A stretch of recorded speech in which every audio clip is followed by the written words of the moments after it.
देखिए रूट 2 और रूट 3 सिद्ध करें कि एक अपरिमेय संख्या है जो कि आपके क्लास 10th में 100% आने की संभावना है। 100% इसलिए कह सकते हैं कि आज तक से जब भी एग्ज़ाम हुआ है, आप किसी भी बोर्ड से हो, आपको हमेशा ये पूछा गया हो और इस बार भी 100% आपको आएगा ही आएगा। मैं अपना वादा करता हूँ कि आपसे 100% आएगा। इसलिए इस वीडियो को अच्छे से देखिएगा। आपको इतना समझ लीजिए 3 से 5 नंबर आज आप लोग का कंप्लीट होने वाला है। सिर्फ इस वीडियो को देख लेते हैं तो, और इस बार यहीं आएगा भी, ठीक है। तो इसमें हम 2 प्रश्न बताएंगे, रूट 2 और रूट 3 को सिद्ध करना है अपरिमेय। दोनों को अच्छे से एक्सप्लेन करेंगे। आप लोग बस अच्छे से देखिएगा, 100% आप लोग पूरे लाइफ में नहीं भूल पाओगे और जाकर एग्जाम में आप लोग 100% इस बार अपना 3 से 5 नंबर ऐड कर लोगे, आपका प्लस हो ही जाएगा, ठीक है। चलो स्टार्ट करते हैं। सबसे पहले हम रूट 2 को सॉल्व करते हैं। यहाँ पर प्रश्न संख्या 1 रूट 2 को हम प्रूव करने चल रहे हैं, ठीक है। देखो, जब भी ऐसा मिल जाए root 2, root 3, root 5, root 7, root 8, root 10, तो आपको क्या करना है। सबसे पहले आपको जो दिया रहता है, क्या दिया है, इससे बोल रहा है कि अपरिमेय संख्या सिद्ध करना है, ठीक है। आपको सिद्ध करना है कि अपरिमेय संख्या है, तो जब अपरिमेय की बात करना उसको उल्टा मानो। क्या मानोगे, इसको परिमेय मान लो। लिखो कि माना कि रूट 2 एक परिमेय संख्या है नहीं, सिर्फ मान रहे हैं, ठीक है। माना कि रूट 2 एक परिमेय संख्या है।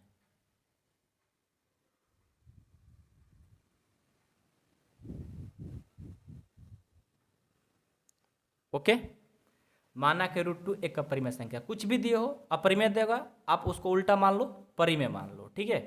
तो यहाँ से क्या हो जाएगा, रूट 2 बराबर परिमेय किसको बोलते हैं, परिमेय a/b को हम परिमेय बोल सकते हैं। यहाँ p/q भी लिख सकते हो, ठीक है। अब a/b कहने का मतलब जो b का मान होना चाहिए वो 0 नहीं होना चाहिए। यदि आपसे कोई पूछे कि a और b क्या है, तो आप लिख सकते हो कि यह भाज्य संख्या है। लिख सकते हो जहाँ a और b भाज्य संख्या है तथा b का जो मान होना चाहिए 0 नहीं होना चाहिए, ठीक है। रूट 2 अपरिमेय संख्या है, रूट 2 परिमेय संख्या है, तो हमने रूट 2 का रूट 2 ही लिख लिया। और परिमेय किसको बोलते हैं, a/b को। जहाँ पर b का मान 0 नहीं होना चाहिए वो परिमेय हो जाएगा। तो रूट 2 बराबर a/b, सभी प्रश्न में ऐसा ही करना है आप लोग को, ठीक है। तो रूट 2 बराबर a/b हो गया। अब क्या करेंगे, इसको आगे कैसे सॉल्व करेंगे, जब कुछ पता नहीं चलता है तो उसको आप वर्ग कर लो। तो दोनों तरफ क्या करेंगे, वर्ग कर लेंगे। लिखेंगे सभी प्रश्न में इसी तरह से बनेगा, किसी में कोई चेंजिंग नहीं, बस अंक चेंज रहेगा। दोनों तरफ वर्ग करने पर, वर्ग करो तो रूट 2 का स्क्वायर करोगे तो क्या होगा, रूट 2 का स्क्वायर कर दो। और यहाँ a/b है तो a/b का स्क्वायर कर दो, तो क्या हो जाएगा। देखो बीच में जब बराबर का साइन रहता है तो इम्प्लाइड का साइन देना जरूरी नहीं, तो एग्जामिनर नंबर काट देता है, ठीक है। तो रूट 2 का स्क्वायर करें क्या होगा, रूट 4 का वर्गमूल 2 हो गया। बराबर में a का स्क्वायर a², और बाटा में b के स्क्वायर b²। यहाँ से क्या करेंगे, क्रॉस मल्टीप्लिकेशन कर देंगे। ये क्या करेगा, इसमें जाकर गुना करेगा ना, तो क्या हो जाएगा 2b² बराबर a²। तो 2b² बराबर a² कहो और चाहे कह लो, आप ऐसे भी a² बराबर 2b² कहो, बात एक ही है, ठीक है। इतना बराबर इतना कहो चाहे इतना बराबर इतना कहो, लेकिन यहाँ से देखो हम लोग को पता चल रहा है कि जो a² है, ठीक है, जो a² है ये 2 से क्या है, भाज्य है, यानी इसमें भाग कर रहा है ना। a² बराबर का मतलब क्या होता है, भागा, यानी 2 जो है a² में भाग करेगा कि नहीं करेगा। तो आप लिखो यह दर्शाता है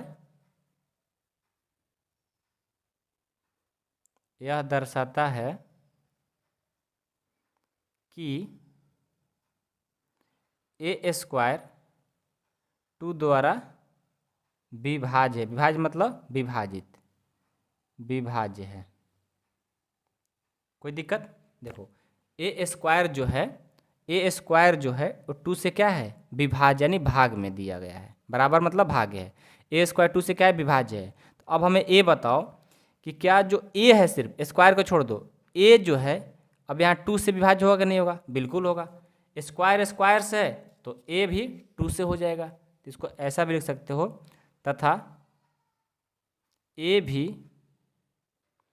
भी 2 से विभाज्य है। ए भी 2 से विभाज्य, स्क्वायर तो है ही, और ए भी, स्क्वायर को हटा भी दिया जाए तो तभी भी ए क्या है, विभाज्य ही है। ओके, अब देखो, अब हम यहाँ से देखेंगे कि क्या हमारा प्रूफ हुआ कि नहीं हुआ। तो देखो, ए स्क्वायर बराबर 2b स्क्वायर है। तो यदि स्क्वायर को आपको पता है ना, बराबर के इस साइड लाएंगे तो क्या लगता है, रूट, यानी फिर ए बराबर तो रूट ही में आ जाएगा। तो क्या अपरिमेय परिमेय हो गया, क्या नहीं हुआ, यानी यहाँ भी प्रूफ नहीं हो पाया। तो एक बार हम और ट्राई करेंगे, एक बार और ट्राई करके देखते हैं कि प्रूफ होता है या नहीं होता है, एक बार चेक करके देख लेते हैं। ठीक है, चलो क्या करेंगे, एक बार फिर से ट्राई करेंगे। यहाँ तो परिमेय प्रूफ नहीं हो पाया, तो एक बार फिर से ट्राई करते हैं। माना इस बार अपना खुद से लेते हैं कि a बराबर 2k। अब आप कहोगे सर कैसे ले लिए, देखो a के रूप में लेकर चल रहे हैं ना, तो a लेंगे, i√2 में प्रूफ करना है तो यहाँ पर 2 ही लेंगे, और यहाँ पर k m n p कुछ भी ले सकते हो, कोई भी एक कांस्टेंट ले सकते हो। ठीक है, तो a बराबर क्या ले लिए, 2k, और चेक कर रहे हैं कि हो रहा है कि नहीं हो रहा है। तो अब इसको आगे कैसे बढ़ाएंगे, तो दोनों तरफ वर्ग करके बढ़ा लेते हैं। जब कुछ नहीं पता चलता है कैसे क्या किया जाए, तो वर्ग कर लो, दोनों तरफ वर्ग करने पर क्या हो जाएगा, a का स्क्वायर करेंगे और 2k का भी स्क्वायर करेंगे, तो ये कितना हो जाएगा, ये हो जाएगा a स्क्वायर बराबर 4k स्क्वायर। अब a स्क्वायर है ना, तो a स्क्वायर का मान देखो तो क्या दिया है, a स्क्वायर का मान दिया है 2b स्क्वायर। तो यहाँ पर क्या करेंगे, a स्क्वायर का मान रख देंगे, तो a हो जाएगा 2b स्क्वायर बराबर में 4k स्क्वायर। ये 2 इसमें क्या कर रहा है, भागा, तो 2 से 2 बार में कट जाएगा, यानी b स्क्वायर बराबर आ गया 2k स्क्वायर आ गया, आया ना। तो अब देखो तो यहाँ पर क्या है, जो b स्क्वायर है ये 2 इसमें क्या कर रहा है, यानी विभाज्य कर रहा है, भाग दे रहा है। तो इसको क्या लिखेंगे, यह दर्शाता है कि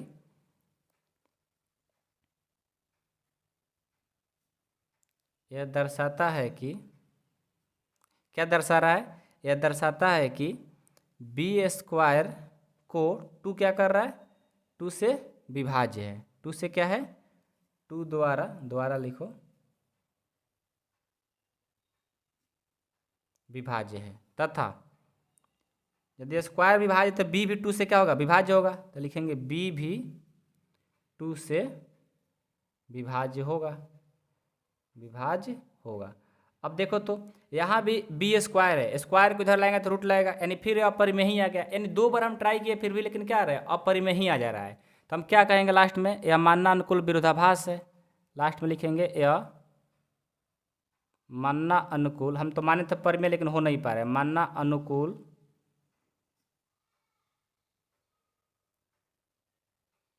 विरोधाभास है। अतः √2 एक अपरिमेय संख्या है, अपरिमेय संख्या। हम तो चले थे, बार बार ट्राई कर रहे थे कि परिमेय प्रूफ हो जाए, लेकिन परिमेय प्रूफ हुआ नहीं, क्योंकि देखो यहाँ स्क्वायर है, फिर इधर आएगा तो रूट लग जाएगा, यहाँ फिर भी अपरिमेय आ गया। यहाँ भी देखो स्क्वायर है, इधर लाएंगे रूट, तो फिर भी क्या होगा, अपरिमेय ही आ रहा है। यानी बार बार 2 बार ट्राई करके चेक करते हैं, उसके बाद लास्ट में हम लिख देते हैं कि मानना अनुकूल विरोधाभास है, अतः क्या है, √2 एक परिमेय नहीं अपरिमेय संख्या है। ठीक है, आई होप कि आप लोग को समझ में आया होगा। ऐसे ही, और इसमें √3 है ना, एक √3 को भी सॉल्व करके दिखा देते हैं ताकि आप लोग कोई प्रॉब्लम ना हो। देखो आपसे बोले हैं ना कि जस्ट इसी तरह से सारे प्रश्न बनेंगे, √3 हो, √5 हो, √6 हो, √7 हो, सब एक जैसा ही बनेंगे। जैसे देखो √2 बनाए ना, अभी √2 को देखो बनाए हैं, और जस्ट √3 को भी वैसे ही बनाएंगे, बस चेंजिंग क्या रहेगा, जहाँ जहाँ √2 है यहाँ √3 लिखते जाएंगे। देखो अभी सेकंड √3 को प्रूव करते हैं, तो इसी में जैसे इसमें किया है ना कि माना कि √2 एक परिमेय संख्या है, तो यहाँ पर √3 को प्रूव करना है, तो क्या लिखेंगे, माना कि √3 एक परिमेय संख्या है। बहुत सारे स्टूडेंट बोलते हैं कि सर ये कैसे होता है, हमको नहीं मतलब एक बार में समझ में आता है। ये सब प्रैक्टिस का चीज़ है, ये सब कोई कंसेप्ट नहीं है, ये सब जितना प्रैक्टिस करोगे उतना बार आप नहीं भूल पाओगे, प्रैक्टिस छोड़ दोगे भूल जाओगे, तो ये कोई कंसेप्ट नहीं है, ठीक है ना, समझने वाली चीज़ नहीं है। बस आप प्रैक्टिस कर दोगे 2-4 बार, अपने आप आ जाता है, कभी भूलोगे नहीं। ठीक है, देखो √2 था इस बार √3 है, क्या मानेंगे इसको? परिमेय संख्या, परिमेय संख्या है। अब क्या करेंगे? अब तो आपको पता है ना, अब क्या किए थे कि जो √3 है ना, तो √3 इसको क्या माने हो? परिमेय। परिमेय को a/b लिख सकते हो।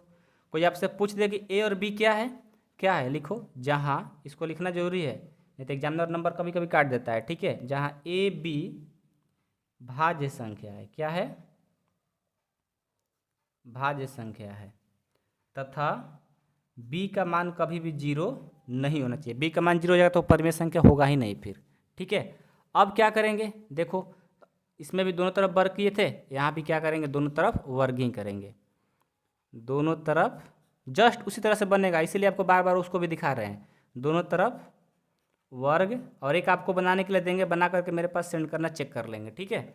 दोनों तरफ वर्ग करने पर तो √3 का स्क्वायर बराबर a/b का स्क्वायर, यहाँ पर इम्प्लाइड डेट का साइन दे देंगे। तो यहाँ से क्या हो जाएगा? √3 का स्क्वायर कितना? √9, 9 का वर्गमूल 3, और a स्क्वायर अब b का स्क्वायर करेंगे b स्क्वायर, इसको तिरछा तिरछी गुना कर देंगे। ये क्या हो जाएगा? 3b स्क्वायर बराबर में a स्क्वायर। तो ये देखो 3b स्क्वायर बराबर a स्क्वायर कहो, और चाहे कह लो a स्क्वायर बराबर 3b स्क्वायर, हम इसको ऐसे कर लिए। यहाँ a स्क्वायर को 3 क्या कर रहा है? भाज्य यानी विभाजित कर रहा है, तो क्या लिखेंगे? लिखेंगे यह दर्शाता है, यह दर्शाता है कि, यह दर्शाता है कि a स्क्वायर है ना, a स्क्वायर को 3 जो है 3 द्वारा विभाज्य है। 3 द्वारा क्या है? विभाज्य है। जब a स्क्वायर को 3 कर रहा है तो a को भी करेगा, ठीक है। तो लिखेंगे ये भी, तथा a को भी 3 क्या करेगा? 3 से विभाज्य होगा, तथा a को भी 3 से विभाज्य होगा। ओके, जब a स्क्वायर है तो a भी होगा। तो हमने चेक किया कि जब a स्क्वायर है और इधर आएगा रूट, तो क्या आएगा? √3b स्क्वायर, यानी √3 क्या होता है? अपरिमेय। यानी हम चेक कर रहे थे कि परिमेय, लेकिन अपरिमेय ही हो रहा है। एक बार फिर से ट्राई करते हैं, इसको फिर से मानते हैं हम अपने खुद से। आप लोग को वैसा ही बनाना एग्जाम में। माना a बराबर, इस बार मान लो 3 के। अब आप कहोगे सर यहाँ पर a बराबर 3 कैसे लिए? तो यहाँ पर a/b लिए है ना, तो यहाँ पर a ही लेंगे। यदि यहाँ पर p/q लेते तो यहाँ पर p/q यानी p लेते। अब यहाँ 3 के कैसे हुआ? तो जिसको आपको प्रूव करना होता है, √2 को तो √2 लिए थे, देखो √2 को तो √2 लिए थे, यहाँ पर √3 है तो √3 लिए। यहाँ पर k के बदले आप कुछ भी ले सकते हो, m/n/p कुछ भी ले सकते हो, ठीक है। अब आगे बढ़ाना है तो क्या करेंगे? आपको उसमें भी बताए थे कि दोनों तरफ वर्ग करना पड़ता है। दोनों तरफ वर्ग करने पर, वर्ग कर दो। वर्ग करेंगे तो क्या होगा? a का स्क्वायर 3 का स्क्वायर। तो यहाँ से क्या हो जाएगा? यहाँ से आपका हो जाएगा a स्क्वायर बराबर 9k स्क्वायर। अब a स्क्वायर है ना, तो a स्क्वायर का वैल्यू क्या है? 3b square. तो यहाँ पर रख देंगे a स्क्वायर का मान रखने पर, तो a स्क्वायर का मान है 3b स्क्वायर बराबर में 9k स्क्वायर। ये देखो भाग कर 3 3 या 9, यानी 3 3 का 9 हो जाएगा, तो कट गया। आपका बच गया b स्क्वायर बराबर 3k स्क्वायर।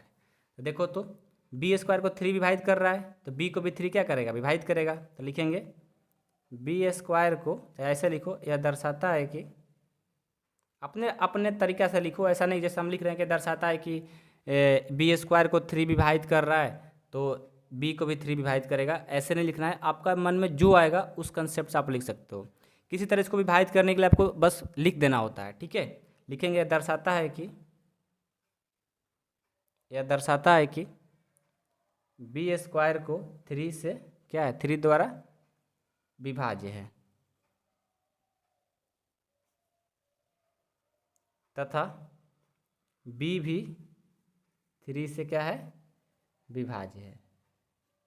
बस ठीक है, ये बात तो लिख लिए। तो यहाँ भी देखो b स्क्वायर है और इधर 3k स्क्वायर है, तो स्क्वायर आएगा तो रूट लगेगा, तो √3 आ जाएगा, यानी फिर भी अपरिमेय ही आ रहा है। यानी ये बार बार अपरिमेय ही होगा। 2 बार चेक किए, 2 बार चेक करके छोड़ देते हैं, बार बार क्या होगा? अपरिमेय ही होगा। तो लिखेंगे यह मानना अनुकूल क्या है? उल्टा है।